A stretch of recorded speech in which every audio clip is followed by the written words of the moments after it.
दोस्तों, डायनासोरों ने सदियों से हमारी कल्पना को मोहित किया है। जिस प्राचीन दुनिया में वे रहते थे उसके बारे में आश्चर्य की भावना पैदा होती है।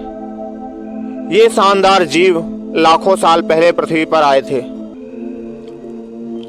और उनका अस्तित्व वैज्ञानिक और उत्साही लोगों के बीच समान रूप से जिज्ञासा पैदा करता है। इस वीडियो में हम डायनासोर के जन्म के क्षेत्र और उनकी विविध प्रजातियों के रहस्य भरे जीवन के बारे में जानेंगे, जो कभी इस ग्रह पर घूमती थी। प्रागैतिहासिक पृथ्वी के शासक डायनासोर अपने रहस्यों से भरे आश्चर्यचकित करते रहते हैं। उनका जन्म, जीवन और विलुप्त जीवाश्मों और चट्टानों में लिखी कहानियां हैं, जो हमें बहुत पुराने समय की एक झलक प्रदान करती हैं। तो आप इस वीडियो के अंत तक बने रहिए।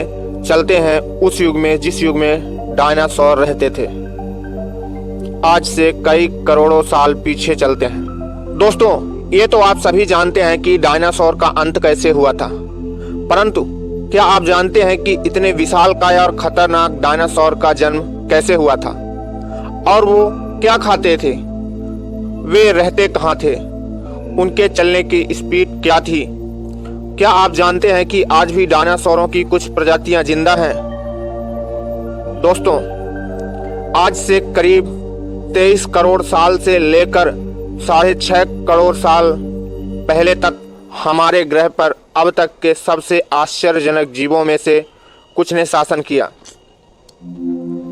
इन जीवों में डायनासोर का इस भूमि पर रहने वाले सरीसृपों का एक समूह था। सभी डायनासोर एक ही समय में पैदा नहीं हुए थे और ना ही वो सभी एक ही साथ रहते थे और ना ही वो एक ही जंगल में रहते थे। वो इस दुनिया के अलग अलग हिस्सों में रहते थे और वो अलग अलग स्पीड में चलते थे। उनके चलने की स्पीड और दौड़ने की स्पीड बहुत अलग थी। इतनी लंबी अवधि तक जानवरों के किसी भी अन्य समूह ने पृथ्वी पर राज नहीं किया था। यह कल्पना करना मुश्किल है कि जब तक हम मानव अस्तित्व के साथ इसकी तुलना नहीं करते तब तक डायनासोर कितने समय तक प्रभावी रहे होंगे। सबसे पहले ज्ञात मानव जाति लगभग 24 लाख वर्ष पहले पृथ्वी पर विकसित हुई थी और आधुनिक मानव, जिसे हम होमो सैपियंस के नाम से जानते हैं, उनकी उत्पत्ति लगभग 20 लाख साल पहले हुई थी।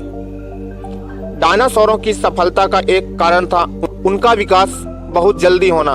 उनमें विकसित होने की क्षमता थी। डायनासोर पृथ्वी के इतिहास की जिस अवधि के दौरान रहते थे, राज करते थे, उसे मेसोजोइक युग के नाम से जाना जाता है।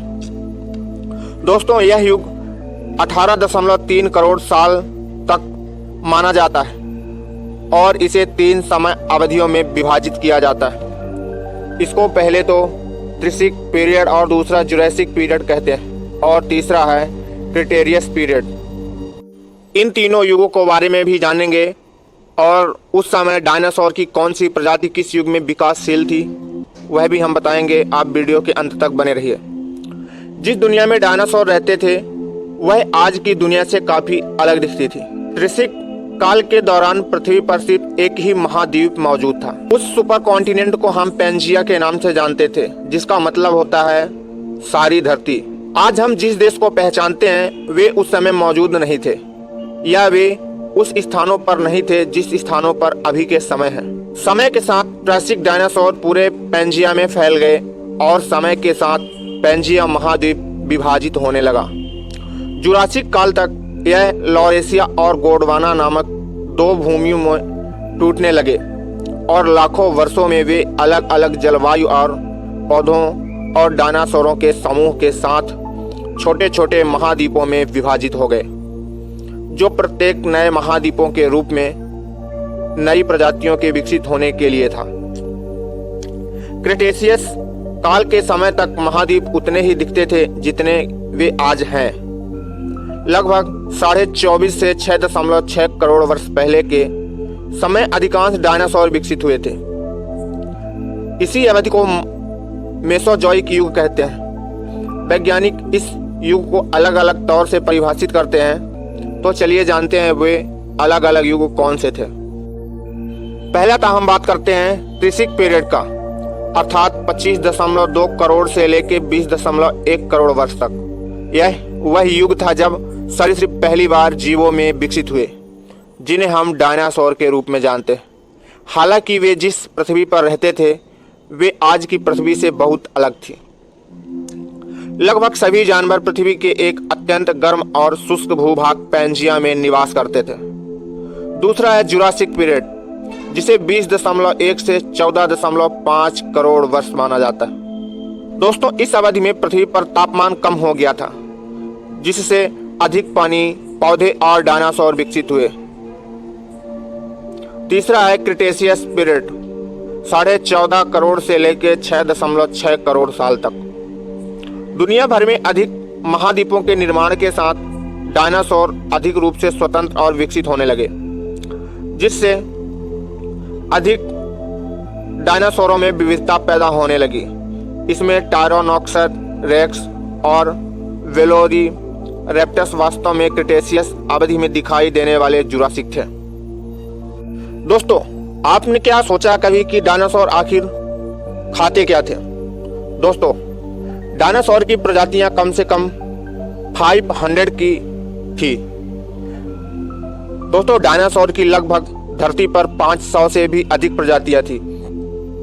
कुछ उड़ने वाले, कुछ रेंगने वाले थे और कुछ शांत स्वभाव वाले थे। कुछ डायनासोर शाकाहारी थे, कुछ मांसाहारी थे, कुछ तो पेड़ पौधों की पत्तियों को खाकर अपना जीवन गुजारते थे। कुछ भयानक ही दैत्याकार खूंखार डायनासोर थे, जिसके सामने किसी भी डायनासोरों की एक भी नहीं चलती थी और उनको मार के वो खा जाते थे। वो इतने हिंसक थे कि हमेशा लड़ाइयों में रहते थे। वो किसी न किसी जानवर को मारते ही रहते थे।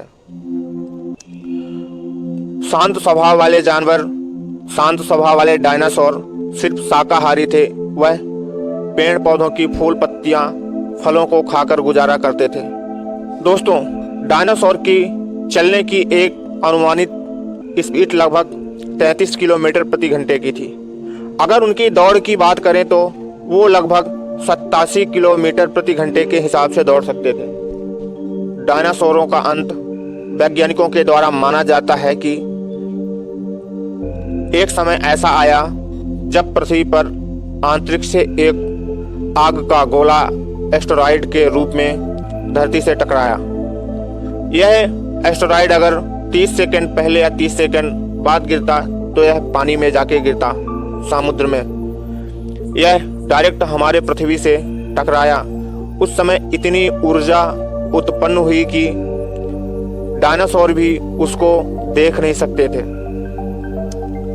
और कुछ तो उस एस्टेरॉयड की गर्मी के कारण खत्म हो गए और उस एस्टेरॉयड के टकराने से ऊपर के वायुमंडल में धूल और कंकड़ पत्थरों की एक परत जम गई, जिसकी वजह से सूरज की रोशनी धरती पर नहीं पहुंच पाती थी। इसलिए धरती के हर हिस्से में बर्फ जमने लगी और इतना ठंडा हो गया कि डायनासोरों का सरवाइव करना मुश्किल हो गया। इस तरह से धीरे धीरे सभी अन्य डायनासोर भी समाप्त होने लगे। अंततः जो कुछ बचे उनको हम आज बर्ड्स के रूप में देखते हैं। जो उड़ने वाले डायनासोर थे उनकी प्रजातियां आज हमें बर्ड्स के रूप में, अलग अलग प्रजातियों के रूप में दिखाई देती हैं।